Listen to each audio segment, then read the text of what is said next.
Hi, I'm Peter Adamson, and you're listening to the History of Philosophy podcast, brought to you with the support of the Philosophy Department at King's College London and the LMU in Munich, online at historyofphilosophy.net. Today's episode, Bonfire of the Vanities, Savonarola. As the people who have the dubious pleasure of living or working with me can attest, my favorite philosopher is usually whichever one I'm currently reading and writing about for this podcast. Over the last months, I have seized on the smallest excuse to wax enthusiastic about Ficino and Pico, or before that, the contributions of women to Italian humanism. But I have to admit that I'm having trouble warming to the protagonist of this episode, Girolamo Savonarola. Remember from a few episodes back the various measures taken to persecute Jews in Renaissance Italy? Savonarola was a devout anti-Semite, and would certainly have supported such measures except insofar as he found them too lenient. He would surely have disapproved of those women humanists. His remarks about women are typically in the mode of patronizing spiritual guidance offered to the weaker sex, and he was scornful of women who reported having the sort of prophetic visions he claimed for himself. Though it must be conceded that a good number of women rallied to his cause and stuck by it even after his death. Ironically, they included a number of mystical thinkers. Savonarola reserved special ire for homosexuality, demanding that it be punished with violent death. "I'd like to see you build a nice fire of these Sodomites in the piazza, 2 or 3, male and female, because there are also women who practice that damnable vice. I say offer them as a sacrifice to God." When Florence was faced by a famine, he told the people they deserved it because they were so sinful. And famously, he oversaw the Bonfire of the Vanities, in which the tools of gambling and other frivolous pastimes, women's wigs and clothing, musical instruments, artworks, and books went up in flames. Then again, he did also put an end to the tradition of youngsters throwing rocks at people to celebrate Carnival, which led to several deaths each year. Even a stopped clock is right once a day. So why am I devoting an episode to this horrible man? Well, he was a central figure in a pivotal period of Florentine history, and his story is bound up with those of leading philosophers. Notably, he received both admiration and material support from Pico della Mirandola. Girolamo Benivieni, author of that poem on love that received a commentary from Pico, was also devoted to Savonarola. Ficino, too, attended his sermons in what I imagine to be horrified fascination. Ficino held his tongue until Savonarola had been condemned to death, then offered further post-mortem condemnation by accusing him of hypocrisy. The preacher's vanity had led him to his own bonfire, on which his corpse was thrown after hanging. All this would give us plenty of reason to at least mention Savonarola. More important, though, is the fact that, while Savonarola may have had a mean streak, he was no mean thinker. His savage and brilliant sermons and treatises set out ideas that are important for the history of theology, philosophy, and political thought. I'll be focusing on his theory of knowledge, which involved both criticizing pagan philosophy and justifying his own pretensions to prophetic inspiration, and on his rejection of tyrannical rule and support of a republican government for Florence. By tyrannical rule, Savonarola meant what Florence had experienced under the Medici. In sharp contrast to Ficino, who saw Medici rule as exemplifying the dominance of an enlightened elite, just as proposed in Plato's Republic, Savonarola initiated a popular movement for moral and religious reform. As prior of the Dominican order at San Marco, he used his bully pulpit to issue prophetic warnings of upheaval and apocalypse. He was disturbed by the wealth and worldliness of the church, and took up the argument in favor of voluntary poverty, which we looked at back in our series on philosophy in the medieval period. But his ideas of religious reform went further than that, to the point that Martin Luther would later be struck at the extent to which his own movement had been anticipated by Savonarola. Things came to a head when the French king Charles VIII invaded Italy, and Lorenzo de' Medici died in 1492. His son Piero made military and economic concessions to the French, which so angered patricians of the city that Piero was exiled. Savonarola was sent as an emissary to King Charles, and pinned his hopes on this invader, seeing in him the catalyst for the renewal of faith and unity in his city and all of Italy. Many Florentines were convinced that the apocalyptic predictions Savonarola had been making were coming true. Not least among them was Savonarola himself, who remarked of his prophetic gift, "I was fairly certain, then I was certain, Now I am more than certain. The Pope was not impressed, seeing in Savonarola a dangerous man in both political and theological terms. He excommunicated the preacher, yet many in Florence still supported him. Savonarola had enemies there too, though, who found their chance after a rather farcical sequence of events in 1498. There was to be a literal trial by fire, in which representatives of his opponents and adherents, but not Savonarola himself, would walk into flames to see who had the support of God. After a heavy rain and squabbling over the ground rules, the event fizzled out before this bonfire was even lit. Amidst the ensuing disappointment and disillusionment, Savonarola was arrested, charged with heresy, tortured into disavowing his prophetic gift, and finally executed. Afterwards, it would be made a crime even to own a copy of his books, but he would remain a divisive figure. Two leading historians and intellectuals, Machiavelli and Guicciardini, took opposed views on him. Especially early in his career, Machiavelli tended to agree with Ficino's critical assessment. He also took time in his famous work, The Prince, to explain why Savonarola had failed. Characteristically, Machiavelli thought that leadership based on belief needs to be backed up with physical force, which Savonarola did not have at his disposal.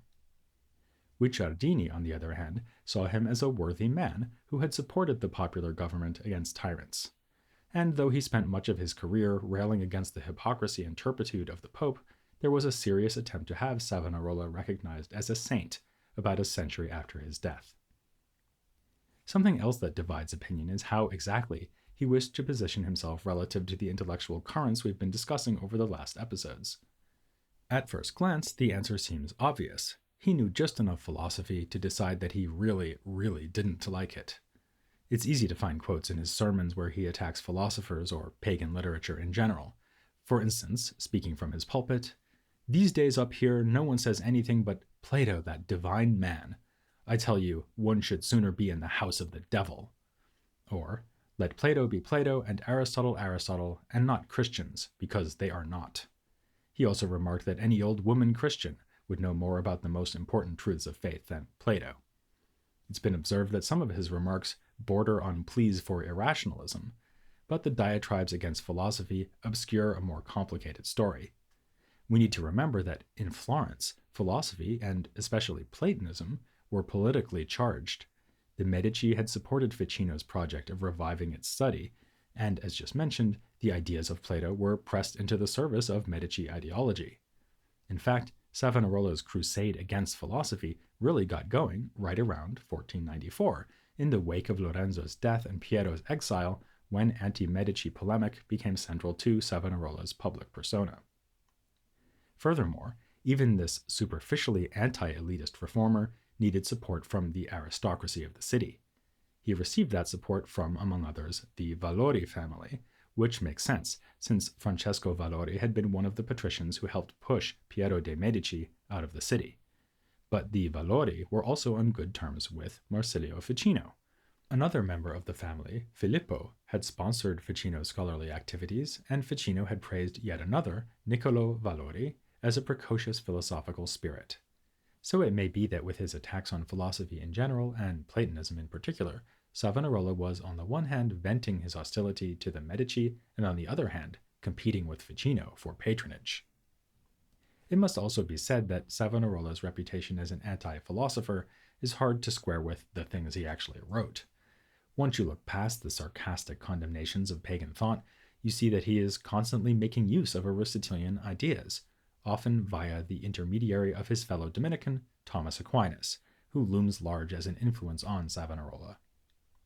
As a young man, Savonarola had planned on a medical career, and towards this end had studied at the university in Ferrara, so he knew his liberal arts, and continued to work in this vein once becoming a friar in 1475. He taught scholastic texts, and even wrote epitomizing textbooks on logic, moral, and natural philosophy. Later on, when he became an almost literally fire-breathing moralist and reformer, he sprinkled that learning into his sermons.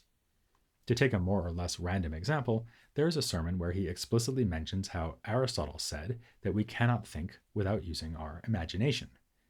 This in the eminently Savonarolan context of explaining why we should meditate on death while contemplating images like a picture of heaven and hell to remind ourselves to avoid sin. Then there's another sermon where he refers to the same teaching, but with no mention of Aristotle, as if it's something he thought of himself. Thanks to his education in the secular sciences, he was able to use the intellectuals' weapons against them, as with his attacks on astrology. On this point, he was in agreement with Pico, who wrote a treatise against the astrological art, and in disagreement with Ficino, who got in trouble with the Pope for his own dabblings in the occult sciences. We'll get into all that in more detail in a later episode.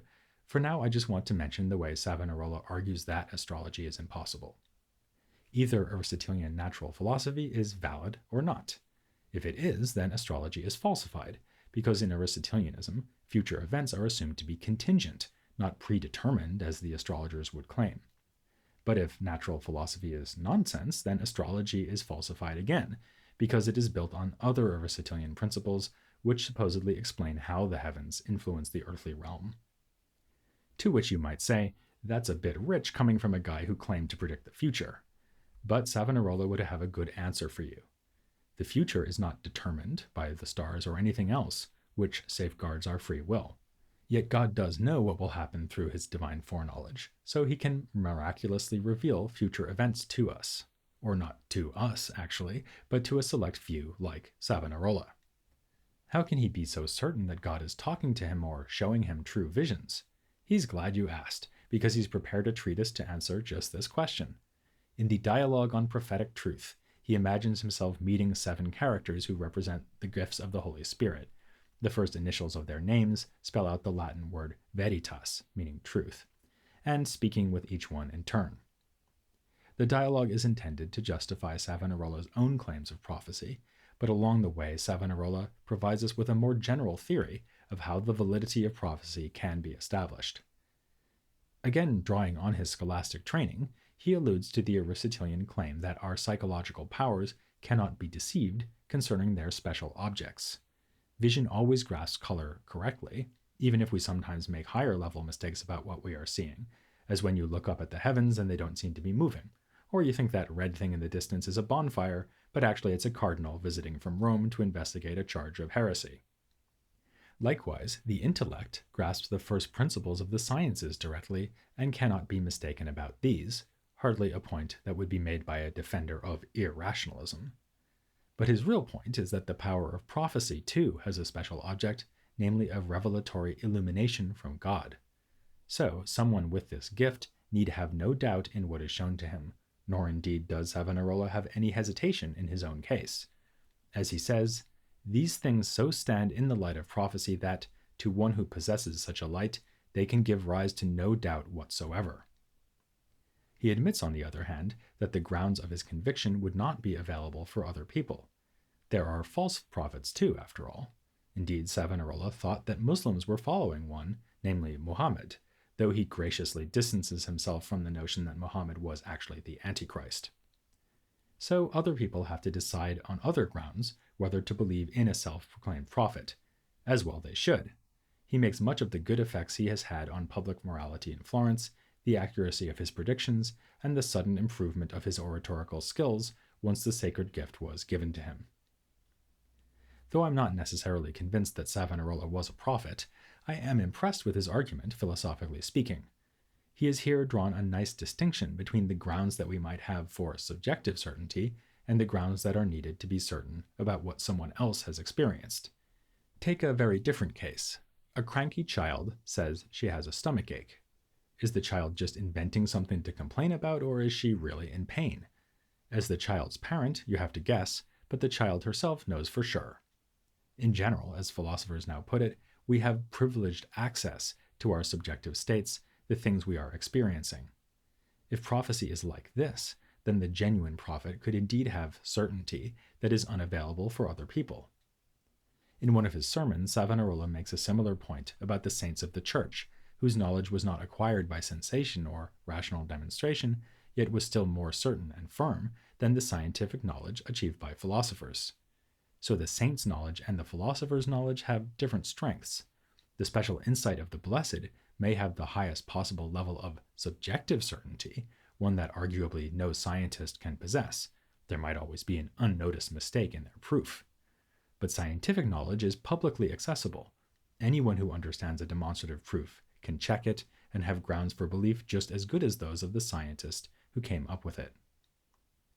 In that passage on the saints, Savonarola also says that these holy persons are drawn to God's light as to their ultimate purpose or end. This is another bit of scholastic lore. Drawing on Aristotle, philosophers like Aquinas had emphasized that God is our final end, an idea that Savonarola repeats with the distinctive twist of emphasizing that it is Christ on the cross to whom we are all drawn, the intended end of man, which moves everyone as the thing he loves and desires. Which brings us, by a roundabout route, back to his political theory. Because Savonarola, unsurprisingly, thinks that a political structure is admirable insofar as it imitates God's providential and benevolent rule over all things. That idea is pretty familiar from the medieval period, as is his suggestion that the angelic hierarchy, with its ranks arranged under God, is a perfect society that we should be striving to imitate.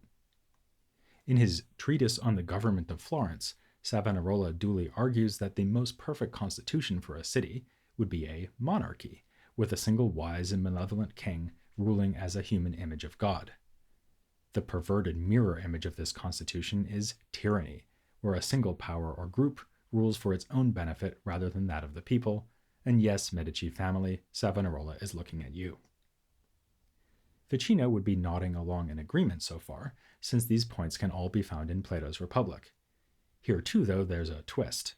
While monarchy might be the most perfect form for a state in general, it's not one that is suitable for Florence. The Florentines are, for starters, too intelligent and independent-minded to suffer tyranny, which is why there was always resistance to the Medici.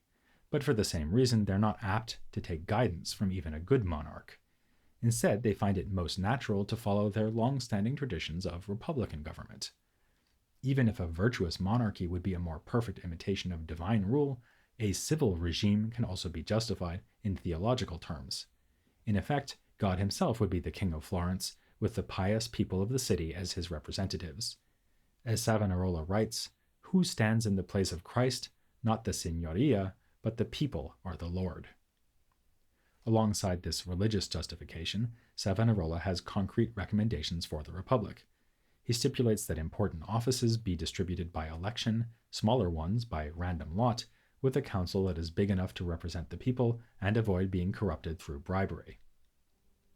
With this final point, we have another reason to see Savonarola as a man of his time, however extraordinary his personality and his role in Florentine life. He was certainly not the only Renaissance thinker who argued in favor of republican government. Indeed, he shared this, though arguably not much else, in common with a contemporary political philosopher whose name I have already mentioned in this episode, Girolamo Machiavelli. Soon we'll be giving him the lavish attention he deserves, but next time we'll be looking more generally at the whole phenomenon of republicanism in the Italian Renaissance and the related and much debated idea of civic humanism.